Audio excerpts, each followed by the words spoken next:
Welcome back. If you've been following my journey from the beginning of this series, then you'll know that it hasn't been easy. We've talked about the dark side of New Age spirituality, the lies that I once believed, and the struggles I faced as I began to question everything. But today, I want to share with you something different, something of hope. This is a story of how I began to rebuild my life after leaving my New Age practices and my New Age community, and how I found true hope in Jesus Christ. Please stay with me until the end because there is something important that I really want to share with you that could make all of the difference for you on your own spiritual journey. After breaking free from New Age beliefs, I found myself standing at a crossroads. For years, I built my life around practices that promised peace, control, and enlightenment. But now everything felt uncertain, and I realized that I had to rebuild my life from the ground up. And at this time, I wanted something solid, something real. I needed to start over. But this time, I wanted to do it with Christ at the center. Letting go of New Age wasn't just about rejecting a set of beliefs or practices. It was about finding a new foundation to build my life upon. So I had been searching all of these years for peace, for purpose, for something greater than myself, for happiness, if you will. And it wasn't until I really began to explore who was Jesus, who is Jesus Christ, that I actually began to hear the voice of God. I will never forget the moment that I heard the Lord ask me to completely lay down the life that I had once known, which a big part of that was my online coaching business. He asked me to just turn it off, shut it all down, don't do it anymore, to lean in on Him, to really turn my focus and energy to the ministry that He had for me, which for this season is motherhood. Now, prior to meeting Jesus Himself, I was still very much in New Age practices and believed that I could manifest the life that I wanted. And at that time, the life that I wanted was to move my family to Portugal, to buy some land, to build a house, and then to begin to world school my children. And while we were waiting for our Portuguese visas, I had wanted to travel across the country, just the ultimate US road trip. And my husband wasn't convinced, but because the Lord is so good and so gracious and just so full of mercy, He aligned it perfectly that we would have renters take over our home, which was miraculous because they desperately needed something in that particular time frame, and they were in a position to pay us double the amount we would get with any other renter. So this afforded us the opportunity to actually travel and to make our payments on our mortgage and to save a good chunk of money while we impatiently waited for these Portuguese visas. Now, while we were on this ultimate US road trip, I unexpectedly met the Lord. Praise God now, but it definitely was not in my original plan. But God is so good and so gracious, and He just aligns things so perfectly. And unlike the spirits that I would previously speak to when I was practicing mediumship, who were very, what are some adjectives I want to use, but just very, dare I say, rude or aggressive in the way that they spoke, Jesus was just, He's the living water. He was like a crisp, clean glass of water, just so refreshing and so kind. And His voice is just so clear and soft. And He said, no, I don't want you. You're not moving to Portugal. I brought you on this journey so that you could have your blindfold removed.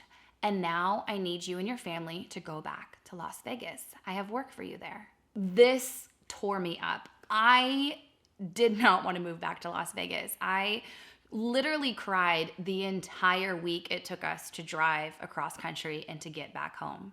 Las Vegas was never a place that I wanted to raise my children, and it was a place that I could not, even with a ton of trying, could not create a community.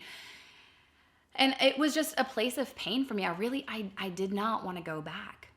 But in that pain and heartache and frustration of going back to Las Vegas, I discovered something incredible.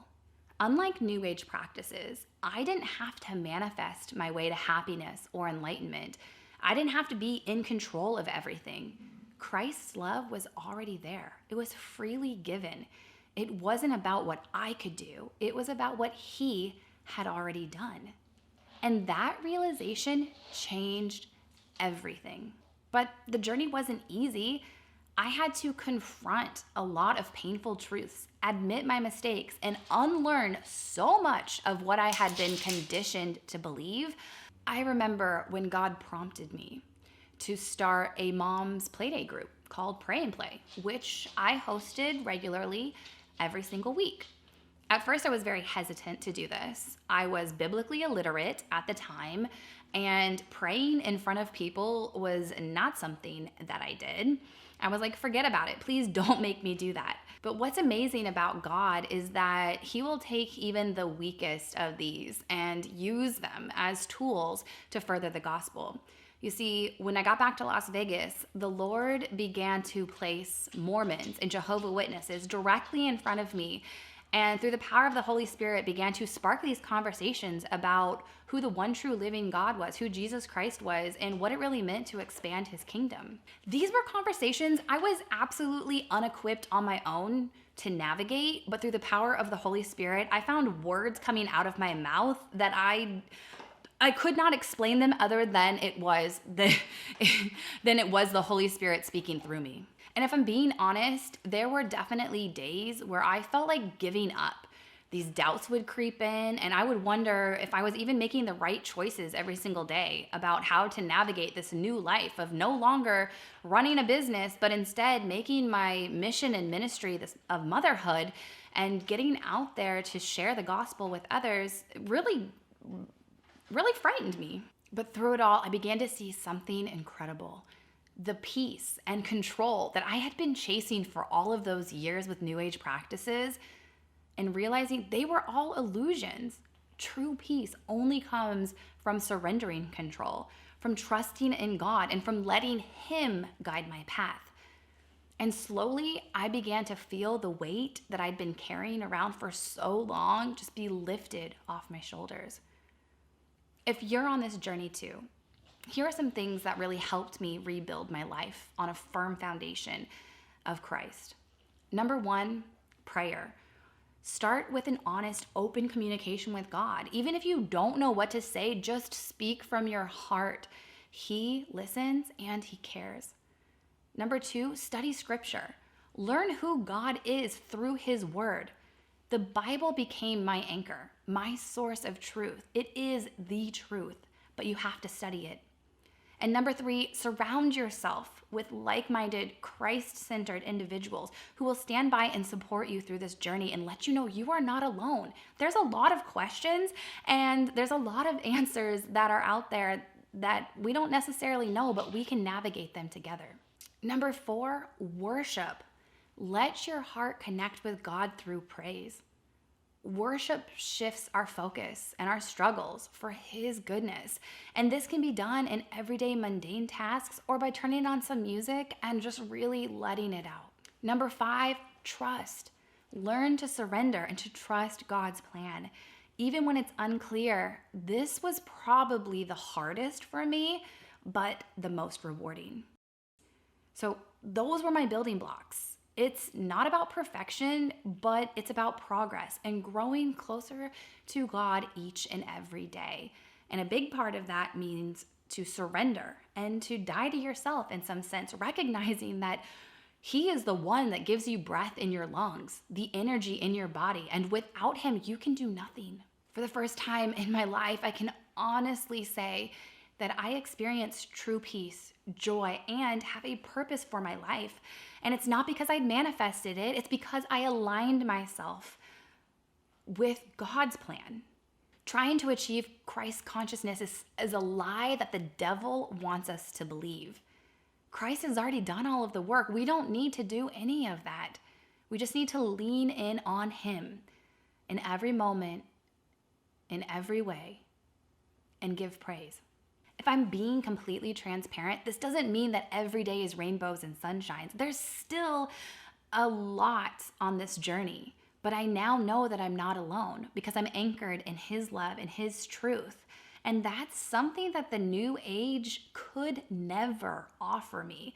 They put all of that on myself. And the truth of the matter is, I'm incapable of doing that on my own. The joy of a Christ-centered life isn't about what you can manifest, but what God has freely given. As I reflect on my journey from New Age to a Christ-centered life, I can't help but think about the subtle influences that can still creep in, even in the church. It's crucial for us to remain vigilant and discerning. And unfortunately, many practices that sound harmless might actually have roots in the very beliefs that we've worked so hard to leave behind. So, in my upcoming series, exposing the deception and the sneaky new thought practices that are invading Christianity, we're going to dive into some of these practices that many Christians just unknowingly adopt. You'll learn to recognize them and to better understand them and how they might be leading you away from the truth of Scripture and the life that God really wants for you.